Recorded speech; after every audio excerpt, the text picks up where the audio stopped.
Attention passengers, this is SNY Keith Hernandez, and this is a Queens-bound 7 express train, the fastest way to Citi Field to see your Metsies.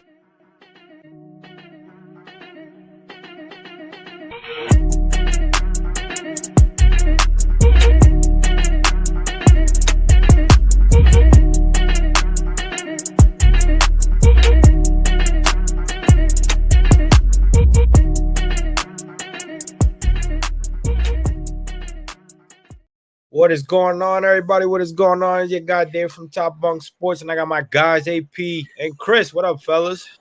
Yo, what's up, guys? What's going on? Happy Palm Sunday. The Mets made it a happy one with the win today, huh? Happy Sunday, Sunday. Yes, it was a fun series to say the least in terms of I would say the pitching per se, but the offense, man. His offense just chooses to show you when they want to come back, when they want to come through. I don't know, man. We got a lot of talk about within this offense, but yeah, I got a message from Amish. Amish can't be here. He's got stuff going on, but he wanted to express that he was dead on with all his picks, and he wished that he could get on. And me and Amish actually were like spot on with everything that happened. Shout out Torrens to was the MVP. Yeah. You had who did he have? He had oh man, I'm blanking out. Who did he pick for Friday? Brandon Nimmo. Brandon Nimmo was healthy this series too, so he did his thing. He was spot on the Mets not hitting a no name, and it turned out to be it was a name that we know. Trading him in the Chris Bassett deal, and King just shoves it. So that's what happens. Yeah, I mean, hey, listen, he was spot on Brandon Nimmo and the no name pitcher. AP was spot on Luis Torrens. It fell out for everybody. But let's get straight into obviously the recap of the series. We go to game one. They started out quick. Brandon Nimmo hit a home run, and then all of a sudden, you were kind of wondering if this offense was going to add on, and it kind of did. You had Luis Torrens with a double right after that, 2-0. And then again, it from there it was mostly on the pitching.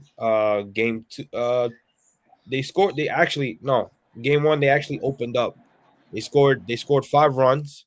After scoring 5 runs, they kind of let the A's kind of come back in, but they were able to score one more run, which was a Pete Alonso home run in the top of the 8th, and they were able to win the game by a score of 7-6. And then obviously game 2, David Peterson was rolling up until that 4th inning where he gave up 2 runs and then kind of rolled through there.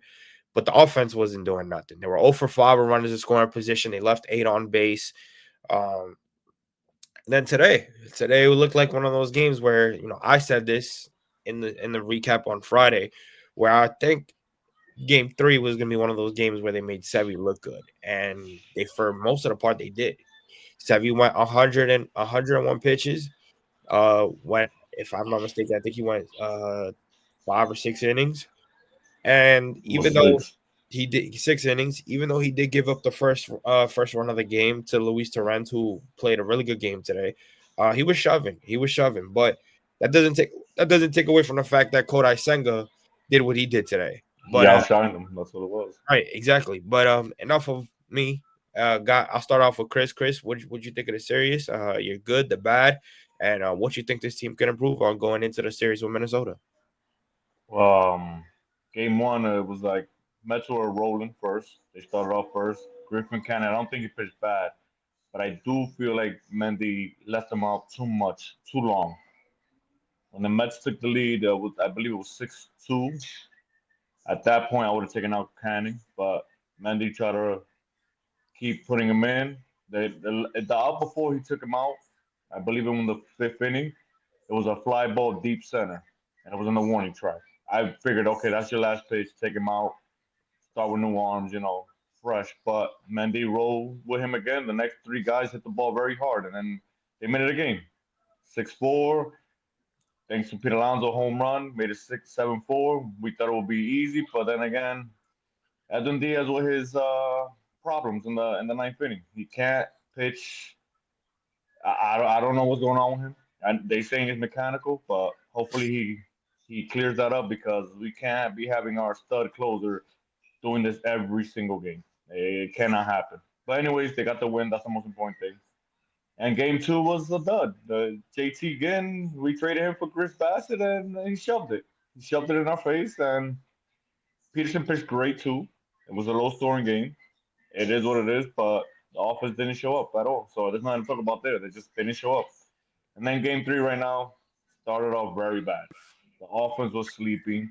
Sebi was shoving. But Sebi does what Sebi does. After the fifth inning, for some odd reason, Sebi cracks down.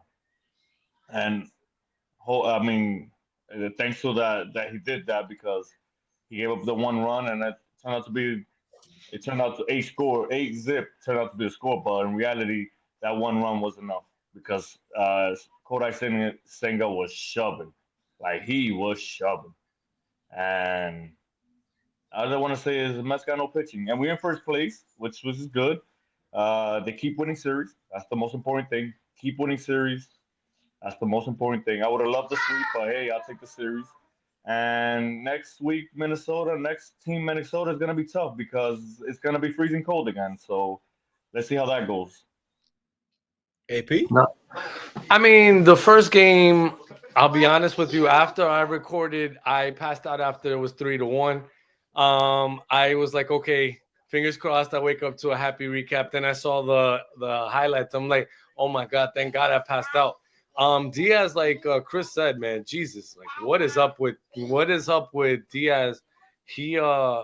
He's been so helter-skelter this year. Like he's got to be a little bit more consistent. The Mets get blanked by a guy that's just making his come up from the minors with an ERA almost of 5. I mean, the Mets have a history of that, and Amish hit that nail on the head. I'm kind of over the way that the Mets have been. Like they've been really bad with runners in scoring position. It's not good. We are not getting any hits with people on base. I mean, you could even tell by the way that Gary keeps mentioning it over and over and over. I don't even think Gary has to mention it. We know every time there's somebody on base, you're just waiting for them not to execute. I don't know what's going on, if they're putting too much pressure, but you see it on everybody's face. And some of these at-bats are atrocious, like just really plain out bad. I don't know what the approach is. I don't know what's going on. P, who was consistently the hottest hitter in this lineup, game 2 was I mean, everybody has one bad game, but he had some pitches to hit he couldn't do anything with. Game 2 was just a wash. It was disappointing. It was one of the most annoying games of the year so far, just because they had opportunities to really take advantage. And I feel like they wasted a David Peterson. Like, not that he was at his greatest, but I think that they wasted a decent outing by him, and it went by the wayside. Today, Senga had a really good game, and we were scared that we were going to waste that outing too. And thankfully, they were able to come through. Sebi did everything in his power with those 100 pitches in those 5 innings to win this game, but Torrens, who I picked back in game 1 to have a good game, and he came through with the RBI hit. He went 3 for 4 in this series.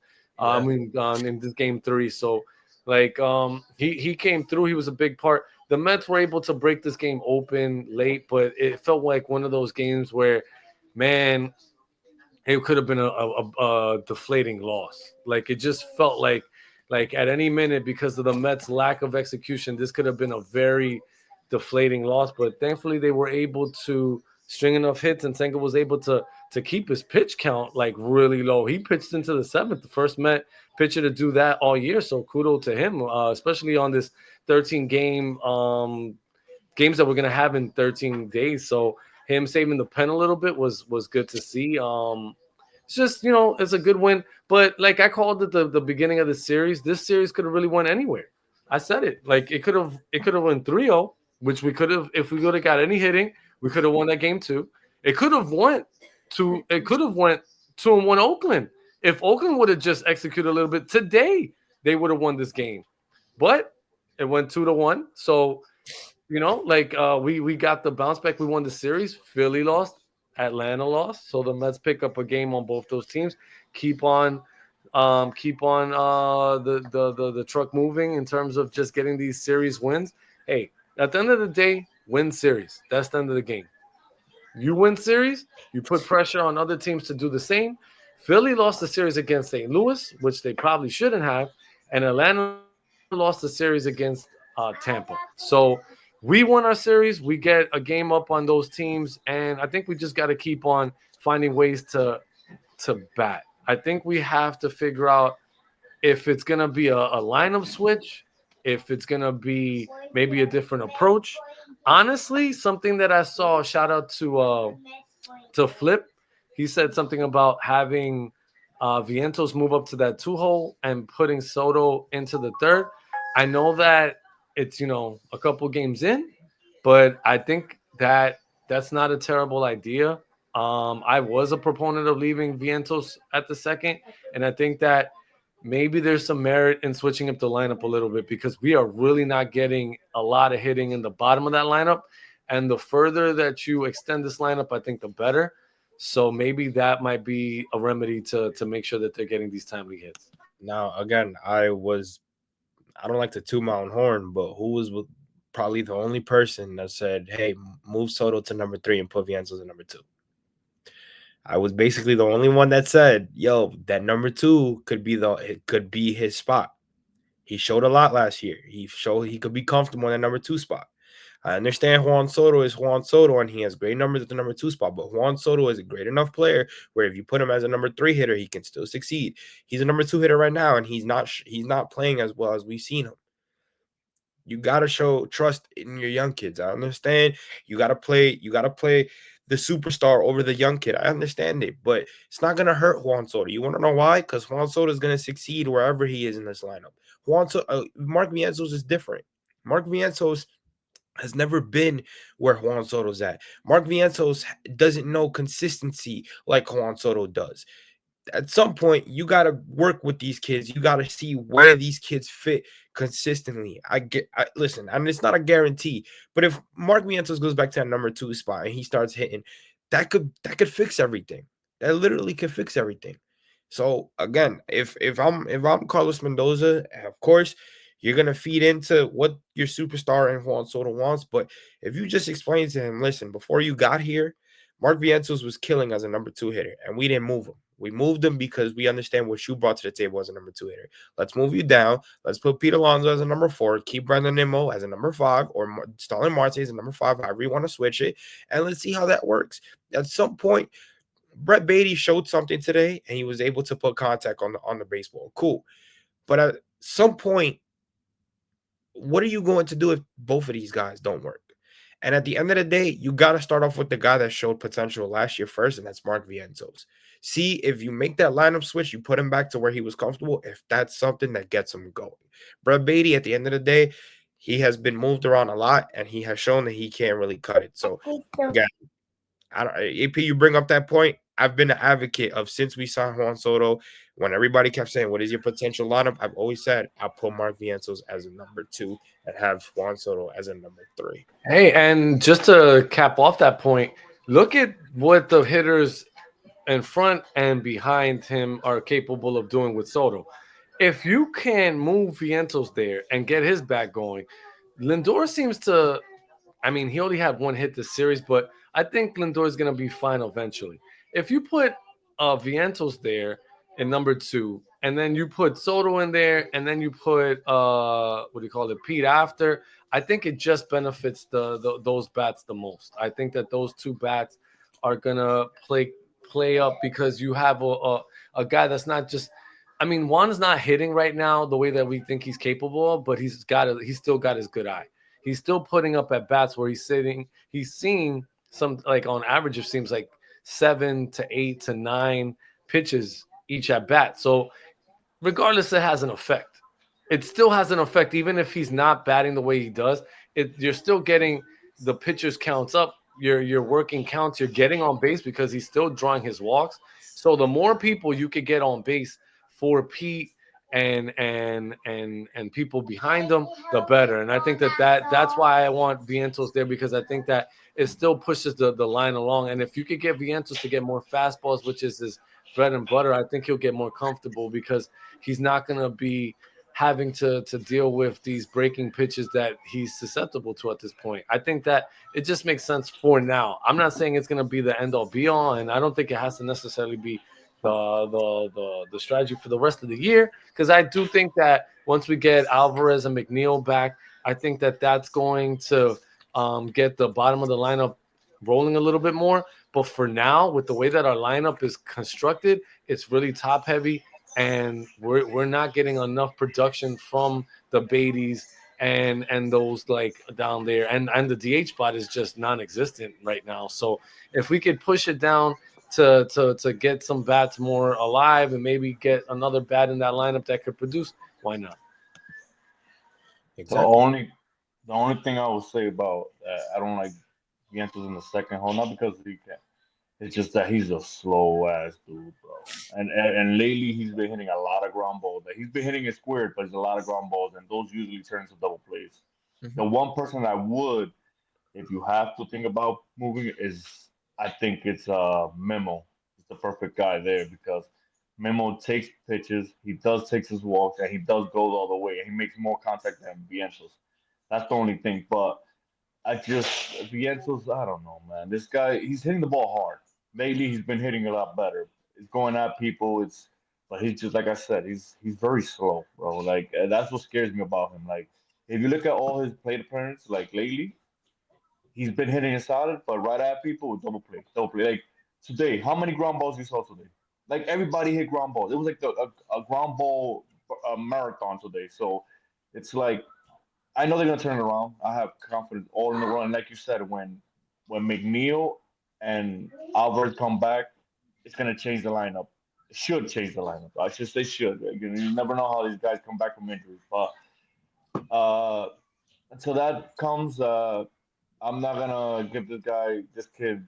I'm not gonna jump into it. But it was nice to see Beatty finally make solid contact and get a triple out there. Maybe gives him a couple of hits here and there. Maybe, I don't know. I don't. I'm not putting my stock. I wouldn't bet on it. But and when little things like that happen, the lineup tends to move more better.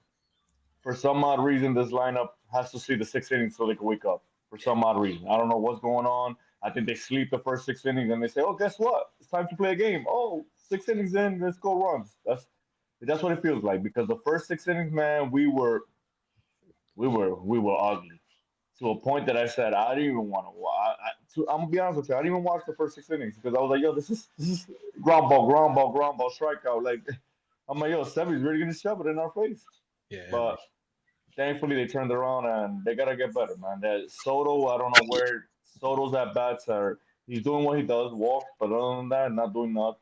Um, Lindor was a little slow this series, and Pete, after the first game, he's cooled down the last 2 games. So, but we can't kill the man. The man did carry this offense. So everybody else gotta get going. Everybody else gotta get going. And one thing I want to add, I don't know why, but this is my mindset when it comes to baseball and the way that I see just like the season playing out. I think that the way that you are playing it is you break down the season into like tens. So you look at the teams, like you see in who reaches 10 first and how fast it takes them to reach 10. The Mets have now gone. The Mets now just won their 10th game. The Mets are 10-4. So now the race is to who's gonna get to 20 first, and then who's gonna get to 30. So it breaks it down to, I don't know why I see it that way, but I always think about it like you break it down into tens. So it's always trying to, now the race is like, you got to 10, now let's get to 20, and how long it takes us to get to 20 and then to 30. And you just keep building it up until eventually you get to, knock on wood, 90 to 100 wins. So we all know that every team's going to win 60 and every team's going to lose 60.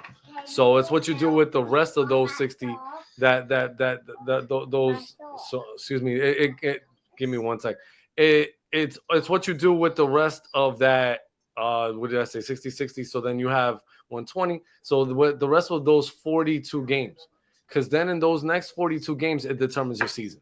Your season is really determined in 42 games because everybody's going to it averages out, right? So those 42 games are very important, and you have to make sure that you win the series that you win. That's why I know that we make jokes and we laughed at my predictions, but I honestly think in order for the Mets to have the season that I think that they need to have, I think they need to have a really great April because the rest of the season, the way that the schedule is set up, I think is going to be tougher. So right now is where they got to really take advantage of the teams that they have. So far, they've only lost one series.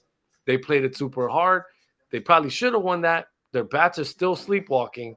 They need to wake up because if they're going to do anything, their bats have got to support this. And I think that with the 13 games that we got coming up, we know for a fact that the pitching is they're going to have to go to a 6-man. I don't know what's going to happen there. The bullpen is going to have to get some help too because we can't have these pitchers only pitch 5 innings, and today they got a good start. So let's make sure that the bats wake up somehow, switch up the approach, do something, but they got to wake up. Absolutely. Absolutely. You're absolutely not wrong. Well, let's look into the probables for the next series against Minnesota. The first pitching matchup we have is obviously Clay Holmes versus Joe Ryan. Clay Holmes obviously with a 1-1 record, 4.30 ERA with 20K so far. So, obviously Clay Holmes starts off a little shaky, but he ends up cleaning it up. So, you got to be impressed with what Clay Holmes has shown so far, especially his last start at home, where that first inning he was struggling, but then from there on, from second inning up until the sixth, he was untouchable. So hopefully we got to see that come this series. And then obviously game two we have Tyler McGill versus what's this guy? Oh, Bailey Ober. Bailey Ober, right as of now, has a 7.11 ERA with the 0-1 record. He's pitched 12.2 innings with 12 strikeouts. So, it could be one of those guys where you think the Mets could destroy him, and then this dude just completely shoves. Yeah, I'm running that as an L right now. Exactly. But Tyler McGill, again, can't say nothing negative about him. Has pitched well, has really shoved. A 0.63 ERA with 17 Ks. He started off really well. Hopefully, it translates into that game, which is on Tuesday at 7:40, and then we have the last game before we come home, and it is going to be Griffin Canning versus David Festa. David Festa, obviously, with a 2-6 record.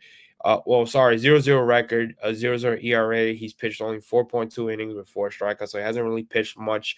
But we obviously got Griffin Canning, who, again, has been solid so far. His last outing, could have been slightly a little bit better if they would have not kept him in for so long. But overall, you can't complain about what the production he has shown. I mean, this is a guy, again, that had a 6-13 record last year with his ERA at the fives, and everybody thought he was going to be a waste. And so far, he's been proven to be a key guy in this rotation. So, guys, your opinion on this probables before we wrap it up?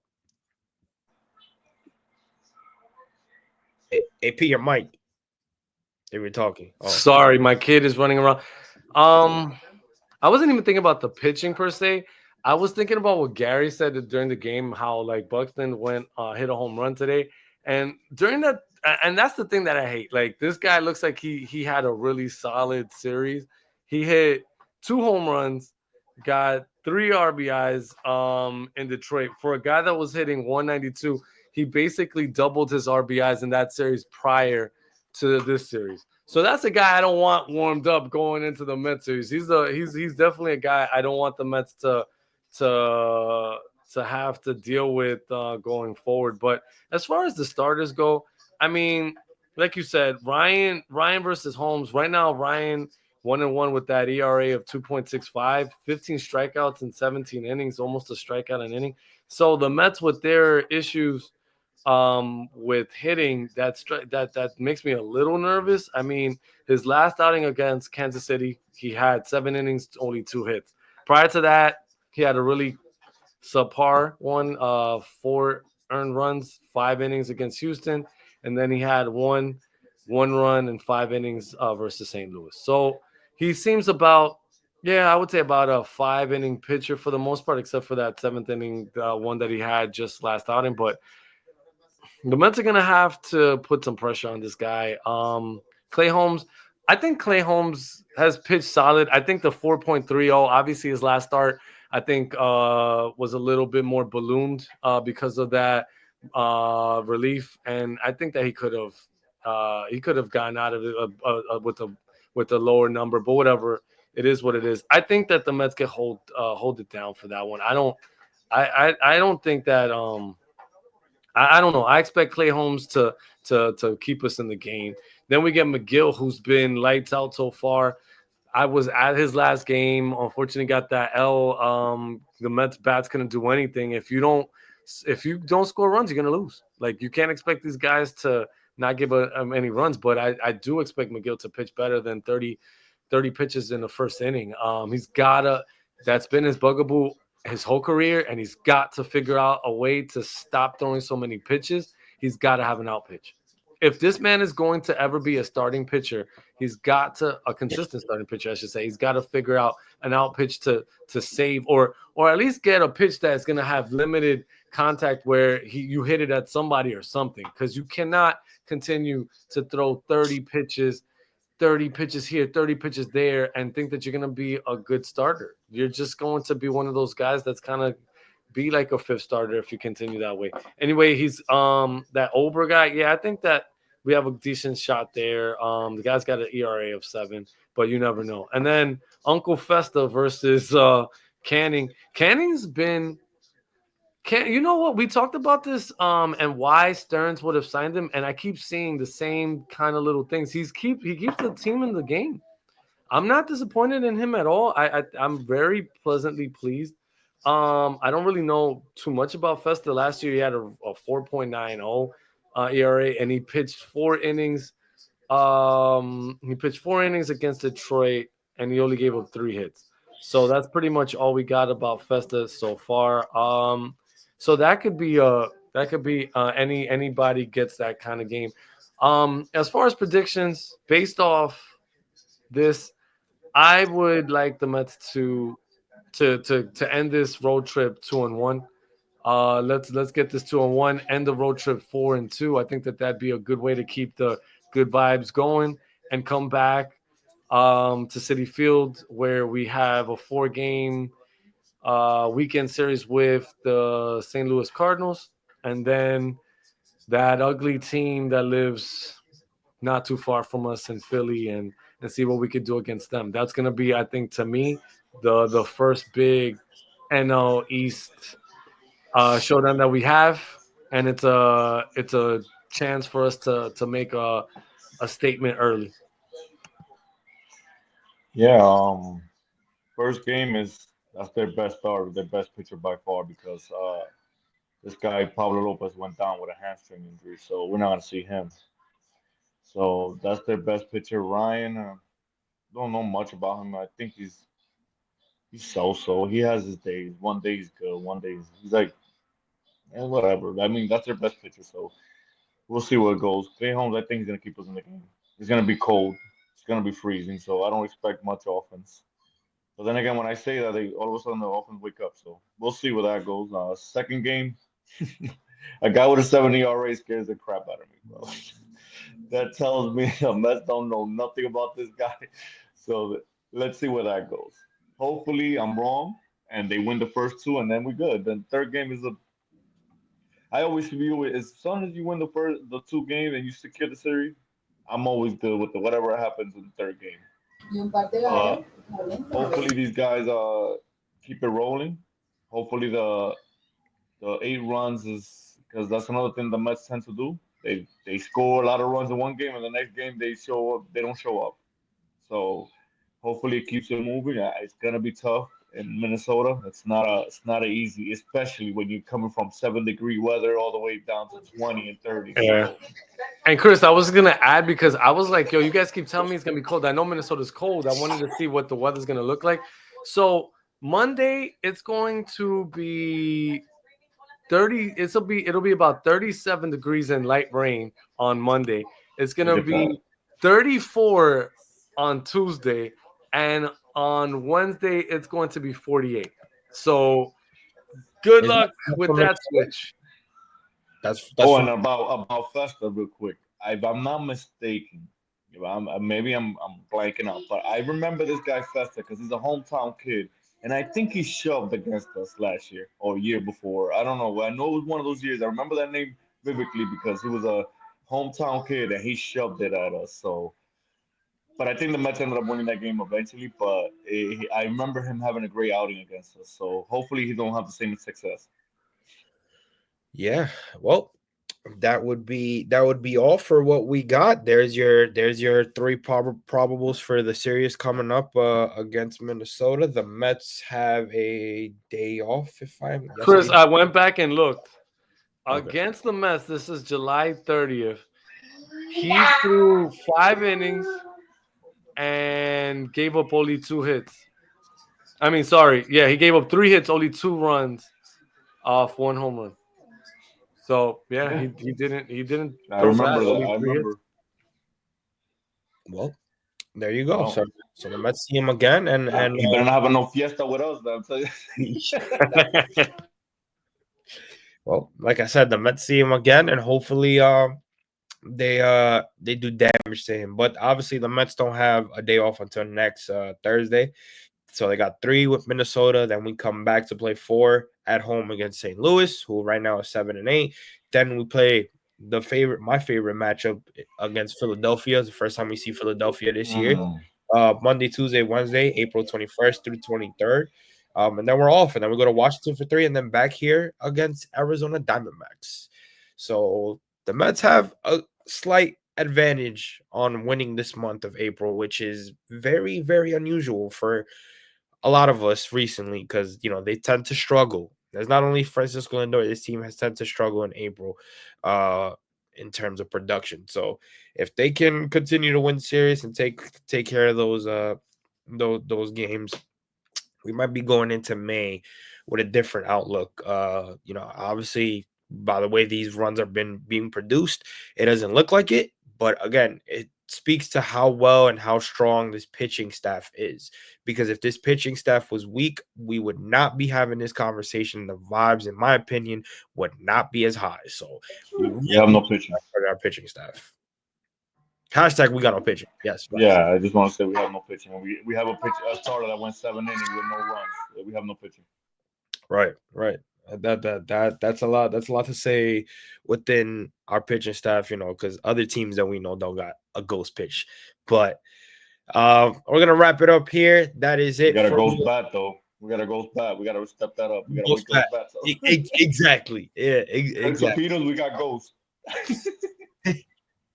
Yeah. But fellas, anyway, before we wrap it up. I don't know. The Mets are gonna have to do what, like, if you've seen the Major League movie, Major League Baseball 2, they're gonna have to do some, like, I don't know, some voodoo on those bats, wake them up, do something. Because right now the Mets have no marbles. They have no marbles. You gotta wake up these damn bats. Come on. Yeah, man. Yeah. Any final words before we wrap it up here? No. Hopefully we go in tomorrow and win Game 1 and keep the vibes going. Sure. AP. Just win. I don't care if it's ugly. Just win the game. Let's go, get that W. Just get that W. Absolutely. Well, this has been another series recap from your guys here at the 7 Express podcast. I'm your guy David from Top Bunk Sports. Got my guy Chris and AP. Shout out to Amish who couldn't join us. Shout out to Amish on our next video. Amish. But we are done for the day, boys. And this is 7 Express podcast. I'm going to see you guys in the next video. Peace. This is SNY's Gary Cohen, and this train ride is over. This is the last stop on the train. Please exit onto the platform. Thank you for riding with us.